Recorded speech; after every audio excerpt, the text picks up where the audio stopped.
ایک مومن کے لیے نماز تو سندیسہ ہے وصل محبوب کا، محبوب کی چوکھٹ میں حاضری کا ایک موقع ہے جو نماز کے ذریعے سے نصیب ہوتا ہے۔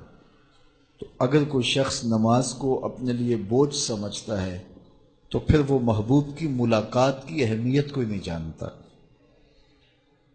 نماز کے لیے جب اذان پکاری جائے تو بندے کو خوشی، فرحت اور مسرت ہونی چاہیے کہ میں اب رب کے حضور حاضر ہوں گا، نہ یہ کہ وہ گھڑی پہ نظر ڈال کے کہے کہ ابھی تو آئے ہیں اب پھر دوبارہ اذان شروع ہو گئی، تو پھر اس کو شوق نہیں ہے مالک کے حضور حاضر ہونے کا۔ حضور علیہ الصلوۃ والسلام تو جب حضرت بلال حبشی کو نماز کے لیے اذان کا کہتے تو یہ ارشاد کرتے، ارحنا یا بلال، بلال اٹھو اور ہمارے دل کو راحت پہنچا دو۔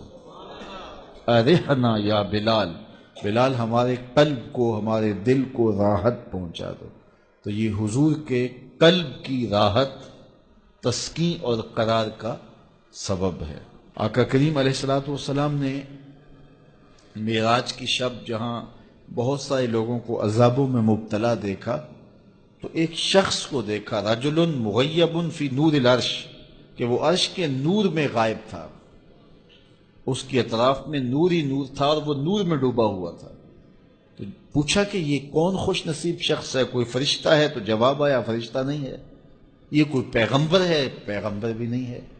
تو یہ کون شخص ہے کہ جو انوار الہیہ کے حصار میں ہے اور ہر طرف نور ہی نور پھیلا ہے؟ تو جواب ملا کہ آپ کی امت کا یہ وہ فرد ہے جس میں 3 خوبیاں تھیں۔ پہلی خوبی تو یہ کہ اس کی زبان اللہ کے ذکر سے تر رہتی تھی، اور دوسری خوبی اس میں یہ تھی وَقَلْبُهُ مُعَلَّقٌ بِالْمَسَاجِدِ، اور اس کا دل مسجدوں کے ساتھ لٹکا ہوا تھا، مسجدوں کے ساتھ دل بستگی تھی سے۔ فرمایا کچھ لوگ ہوتے ہیں کہ وہ مسجدوں کی میخیں ہوتی ہیں، جس طرح وہ کیل لکڑی میں ٹھک جاتا ہے تو یہ بھی مسجدوں میں ٹھکے رہتے ہیں، جب بھی ڈھونڈو گے مسجد سے ملیں گے۔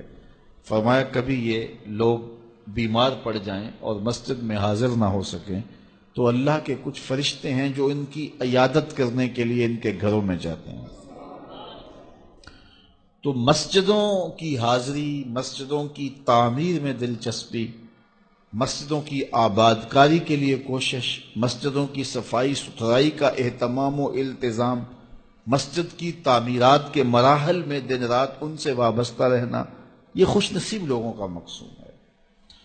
فرمایا کہ اللہ کے گھر وہی تعمیر کرتے ہیں جو اللہ اور پچھلے دن پر ایمان لاتے ہیں۔ تو مسجدوں کی تعمیر یقیناً اللہ جل شانہ کی خاص رضا نصیب کرتی ہے۔ ایک روایت میں آتا ہے جس نے تتر کے گھونسلے کے برابر مسجد کی تعمیر کی، فرمایا اللہ جنت میں اس کا محل بنا رہا ہے، اللہ اس کا محل تعمیر کرے گا، اس کو محل عطا کرے گا۔ تو یہ تعمیر مسجد یہ خوش نصیب لوگوں کا مقصود ہے۔ تو مسجدوں کی آبادی اور مسجدوں میں وابستہ رہنا اور دل بستہ ہونا مساجد کے ساتھ، یہ خوش نصیب لوگوں کا مقصود ہے۔ تو بدبخت لوگوں کو یہ سعادت نصیب نہیں ہوتی۔ اچھا، تیسری بات فرمایا کہ جو اس شخص کی خوبی ہے یہ آج تک اپنے والد گرامی اور اپنی والدہ ماجدہ کو گالی کا سبب نہیں بنا، یعنی کبھی اس نے کوئی ایسا فعل نہیں کیا کہ لوگوں نے کہا کہ یہ کس ماں باپ کا بیٹا ہے اور لوگوں نے اس کے ماں باپ کو برا کہا ہو اس کی وجہ سے۔ تو یہ 3 خوبیاں اس شخص کے اندر پائی جاتی ہیں، اور آج یہ اللہ کے عرش کے نور کے سائے میں اپنے آپ کو کھڑا ہوا پا رہا ہے۔